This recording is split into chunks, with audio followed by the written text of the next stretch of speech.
These are the highest probability plays for today. This is the Daily Profit brought to you by Linemaker Sports. I'm Frank with Linemaker Sports. On this show, we go over some of the highest probability plays on the slate for today. Today, we're going to be covering MLB. But before we get to that, let's talk about yesterday's show. So, right off the bat, our pitchers that we had yesterday on the slate. Garrett Cole came out. He pitched decently. He pitched pretty good. Only gave up 2 earned. So we ended up winning that one if you took under 2.5. And then on the other side, with Tanner Bibby, he didn't go 2 innings. And then he got pretty much pulled after giving up 2 runs. So if you had the under on both, you ended up winning that. Tanner Bibby, I obviously did not play whatsoever because I was almost ready to put him on a fade alert going against the Yankees because he doesn't pitch well against other teams that are, in that top 10 batting. And it proved because he didn't even last 2 innings. But they limited the damage on him.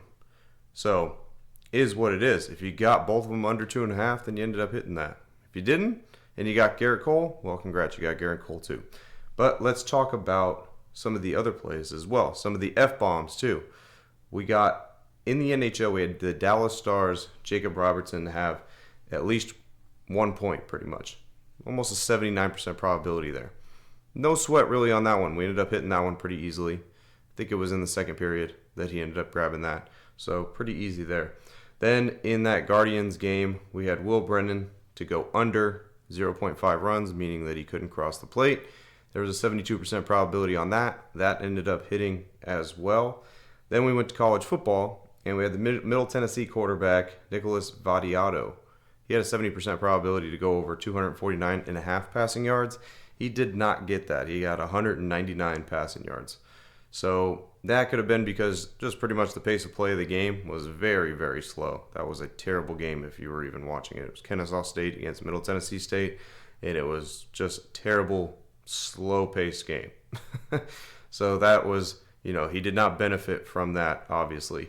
And then we had Jose Ramirez, which was actually on the show, wasn't part of the F-bombs. Jose Ramirez had a 71% chance to get a hit, and he ended up crushing a home run in his last at-bat. So that one right there, if you had that, that was definitely a sweaty one because you had to wait till his last at-bat for him to get a hit. And it wasn't even against the pitcher that he had a favorable matchup against. So that one was a little luck played on that side for sure for Jose Ramirez. But let's get to today's slate, all right, for the MLB. Before we get to that, I do want to talk about something that is very important, and it's bankroll management. So before we get into today's MLB slate, I want to discuss exactly which bankroll and unit size you should be correlating with. So a $10,000 bankroll, your unit size should be anywhere between $100 and $500. $500 being really risky, like extremely risky. Like I never do 5%. Rarely ever do 5%. Okay? So just make sure that you are doing the right bankroll unit size correlation. Because if you're not, it's a recipe for disaster. If you have a $5,000 bankroll, anywhere between $50 and $250 should be your unit size. And a $1,000 bankroll, anywhere from $10 to $50. Now, the most common bankroll is the $1,000 bankroll. And this is where a lot of people fall off as well, is because your unit size is between $10 and $50. So you're betting $10, if you're winning $7 here, $6 here, $5 here, you're not really getting anywhere. Even if you make 10 units over the course of a month, you've only made $100. People are not satisfied with that, usually with a $1,000 bankroll. They don't realize that that's your return that you're going to get for an investment of $1,000. You're only going to make maybe $100 here and there. That's just the way it goes, month after month. But they fall off because they get greedy and they're not satisfied with a couple $100 return on a $1,000 bankroll. So then they start wagering in the next level there. 50 to 250 with a $1,000 bankroll. Then next thing you know, they lose a couple bets, half their bankroll is gone. Now they're tilting. What do? They go and just put the rest on one game because they're tilting. That game loses, their bankroll is completely gone. So you have to understand that if you have the most common bankroll, which is a $1,000 bankroll, you are not going to make a crazy amount of money. You might not even double your bankroll in 6 or 8 months. Think about that, because that's a 100% return if you double your bankroll off $1,000. So that just might not happen. You have to understand that The small profits that you get is still a return on your investment. If you're winning, you're ahead of most of the people, no matter how much you're winning. Because if you're winning little amounts of money, you are still profiting rather than losing like 99% of everybody else. So understand that. And then also when it comes to when you make a bet, you need to bet your unit size, not the odds. Because like let's say a play is minus 200 and you go out there and put $200 on the line and your unit size is not 200, well guess what? If you lose that bet, you're losing a couple units rather than going out there, if your unit size is $50, going out there and putting $50 on that play. So understand that you need to bet your unit size, not what the odds correlate. That's a huge misconception in sports betting. A lot of people see a minus 150 line, minus 200 line, and they're like, well, I'm going to go put 150 down to win $100. I'm going to go put 200 down to win $100. That's not your unit size. If that's not your unit size, you shouldn't be doing that because you could be risking 2 or 3 units on one game if you are trying to do that. And the next thing you know, you lose that game, you're down 2 or 3 units rather than being down just 1 unit. So bet your unit size. Do not bet what the odds tell you they are to try to win an even amount of money back. You will dig yourself in a hole by doing that. All right, so let's get into MLB's slate for today. All right. Pitchers. First off, Luis Severino. His numbers are not good to look at for under 2.5. All right, so both the pitchers today, they're over under 2.5 earned runs is pretty much almost like even money on both sides. Now, Luis Severino had a 47% chance against regular teams to go under 2.5 earned runs. Not good. All right, that's not good. That's pretty much that 50-50 shot. And then when he goes against better batting teams, that drops all the way to 42%. So not a crazy drop, but still just negative equity there is what we're calling that for under 2.5 earned runs. In his last outing, he gave 6 innings. He went 6 innings and he gave up 3 earned. So not too impressive. I mean, not that bad of an outing. I'll give him that. It wasn't that bad of an outing, but not impressive. Obviously, if you had the under 2.5 earned runs, you didn't end up winning that. All right.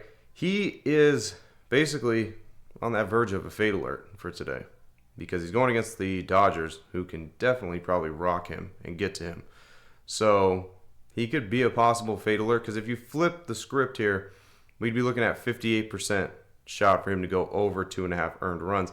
The only issue that I have here is with the management with a lot of these teams in the playoffs to where, similar to like Tanner Bibby yesterday, he goes out there, doesn't perform too well, gives up 2 earned, they pull him real quick, and then they don't get the opportunity to actually give up that 3rd run.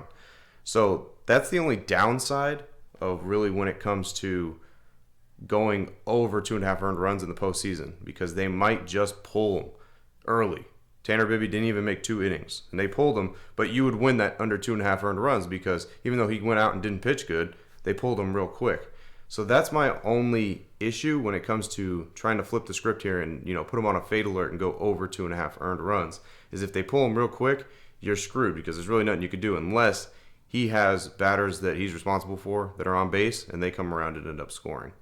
So tough. It's tough when it comes to the pitchers in playoff baseball. So right now, Luis Severino, I'm going to say we're going to keep him on the shelf, all right, on the shelf, because I can't put him on the fade alert just because of that one issue with management pulling him pretty quick, and then you end up getting screwed on that. Now let's talk Walker Buehler here. Not any better, all right? Stat-wise, not any better. 35% chance to go under 2.5 earned runs overall, but he actually gets a bump almost up to 50%, almost a 50-50 shot for him to go against top 10 batting teams. And he pitches a little bit better against better teams, but nothing impressive. So you pretty much got a 50-50 shot with Walker Buehler there on the under over 2.5. But like I said, the over, it's very iffy because they could pull him real quick if they get in danger. His last outing, he had 5 innings. He went at 5 innings. He gave up 6 earned. That was against the Padres. We kind of had that one predicted. I think we had him on a fade alert for that one. He did end up getting rocked for sure in that game. And I was surprised they actually left him in for 5 innings. But Walker Buehler, 50-50 pretty much. We got a 50-50 shot with Walker Buehler here. He could go out there, he could get rocked and they pull him. He can go out there and he could pitch decently and still give up 3 earned or more. So, to be honest with the pitchers today, I don't really find any value on each of them. I don't find anything there for the pitchers because they can definitely get rocked. Both of them can get rocked, but they can get pulled pretty quick too, so that would screw you on the earned runs bet as well. So I'm not comfortable really with going with either of those. Now let's talk about a hitter. All right, hitter in the matchup. Now, Pete Alonso, 59% chance for him to get a hit. Batting .357 off of Bueller, not bad. All right, it's under that 60 percentile, so of course I don't really tend to sway towards those. But if you want an option here on the show of something to do, Pete Alonso is probably the one that you're going to go to. Because the pitchers, I am not comfortable with either of those pitchers going over or under because just the stats are just too inconsistent. And in the playoffs, like I said, they can get pulled, and that would screw you. So an option here is Pete Alonso. He has a 59% shot to get a hit. He's batting .357 off of Bueller, which is pretty good. That's pretty impressive. There's a couple guys that are batting pretty good off of Bueller. So Pete Alonso is definitely one of those options that you can have. Now let's talk about today's F-bombs, what I got on the slate for today. I got a 71% MLB prop. Obviously, it's going to be in that same game. And a 79% NHL prop. And a 70% college football prop. So if you guys want those, make sure you go down in the description and click the link. Also, if you guys want to learn how I do these probabilities, how I come up with these probabilities, and also learn money line spreads, totals, all that good stuff, make sure you guys book a call in the description because I teach you guys this. I run a whole school on how to do all of this. So make sure you guys go and book a call in the description. Let's go through the slate one more time here. All right. So Severino, can't put him on a fade alert because he can get pulled early and that would screw our over 2.5 earned runs. Definitely not going to go under 2.5 earned runs. So I'm going to have to make a pass on Luis Severino. Walker Bueller, if his percentage would have stayed in the 30s when he goes against better batting teams, we could have possibly put him on a fade alert, even with possibly getting pulled early. But his percentage goes up to pretty much almost 50-50 when he goes against better batting teams. So with that said, can't really do much with Walker Bueller either. But if you want an option to be able to do something from off this show today, Pete Alonso is probably going to be the best option to go to. All right, he's hitting 59%. He has 59% to go over one hit, and he's batting .357 versus Bueller. That's probably the best option that you could go other than the pitchers because the pitchers, they're a disaster today. Who knows what we're going to get out of those two pitchers. So I recommend not going with anything with the pitchers, and if you want to go with anything on the show, I would go with Pete Alonso. As always, guys, this is the Daily Profit. I'm Frank with Linemaker Sports. I'll see you guys tomorrow in the next show. Till then, I'm out.